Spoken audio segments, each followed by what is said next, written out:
Hello friends, welcome to our channel the பெரியன்ஸ். இன்றைக்கி நம்ம ரோமர் 1 8 அதிகாரம் வரைக்கும் உள்ள பக்கத்துலேருந்து கொஸ்டின்ஸ் பார்க்க போகிறோம். வாங்க பார்க்கலாம். ஸோ இதில் டோட்டல் 11 கொஸ்டின்ஸ் இருக்கும். ஃபஸ்ட்டு 10 கொஸ்டின்ஸ் நீங்கள் பார்த்து ஆன்சர் பண்ணலாம். 11th கொஸ்டின் மட்டும் கவுடுக்கும் உங்களுக்கும் உண்மையாக பார்க்காம ஆன்சர் பண்ணணும். ஃபர்ஸ்ட் கொஸ்டின், தேவனிடத்தில் பட்சபாதம் இல்லை. செகண்ட் கொஸ்டின், தேவனுடைய நியாயப்பிரமாணத்தின் மேல் பிரியமாயிருக்கிறேன். தேர்ட் கொஸ்டின், ஆம், புறஜாதிகளுக்கும் அவர் தேவன்தான்.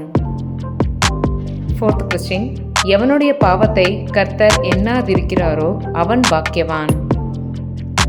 ஃபிஃப்த் கொஸ்டின், அன்பு கூறுகிறவராலே முற்றிலும் ஜெயங்கொள்ளுகிறவர்களாய் இருக்கிறோமே.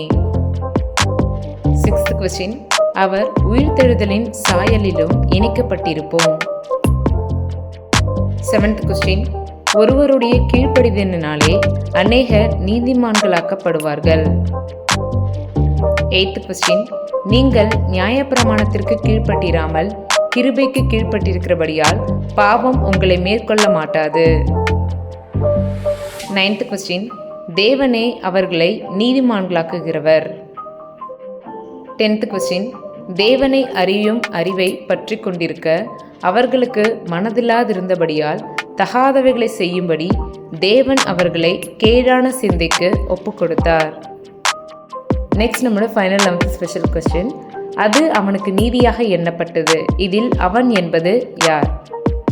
ஓகே ஃப்ரெண்ட்ஸ், இந்த கொஸ்டின்ஸ்க்கு ஆன்சர் செஞ்சவங்க இந்த வாரம் வியாழக்கிழமை சொன்னதாக உங்களோட ஆன்சரை வாட்ஸ்அப் குரூப் ஆர் கமெண்ட் பாக்ஸில் போஸ்ட் பண்ணுங்கள். லாஸ்ட் வீக் கேட்ட கொஸ்டின்ஸ்க்கு ஆன்சர் பண்ணாங்க எல்லோரும் தான். இதில் வின் பண்ணது யாருன்னு பார்த்தீங்கன்னா பெல்லா சிஸ்டர். ஃபுல் மார்க் வாங்கியிருக்கீங்க, கங்க்ராச்சுலேஷன்ஸ். அபிஷா மேக்லின், நீங்கள் 2 கொஸ்டினுக்கு இன்டர்சேஞ்ச் பண்ணி ஆன்சர் பண்ணியிருக்கீங்க. ஸோ அதனால் பட் அதிகாரம் வசனம் எல்லாமே கரெக்டாக, அதனால் 2த்துக்கும் half மார்க் குறைச்சி 1 மார்க் குறைச்சிருக்கோம். ஸோ அபிஷா மட்டும் இல்லை, ஸோ யாராக இருந்தாலும் கொஞ்சம் செக் பண்ணி ஆன்சர் பண்ணுங்கள். இது அபிஷான்னு இல்லை, யார் இருந்தாலும் ஃபர்ஸ்ட் டைம் இது மார்க் இப்படி தான் நாங்கள் கொடுத்துருப்போம். ஸோ எல்லோரும் கொஞ்சம் செக் பண்ணி நீங்கள் ஆன்சர் பண்ணதுக்கப்புறம் ஒன்ஸ் செக் பண்ணிவிட்டு அதுக்கப்புறம் போஸ்ட் பண்ணுங்கள். நன்றி. நம்ம நெக்ஸ்ட் வீக் மீட் பண்ணலாம். அது வரைக்கும் தேவன் தாமே நம்ம ஆசீர்வதிப்பாராக.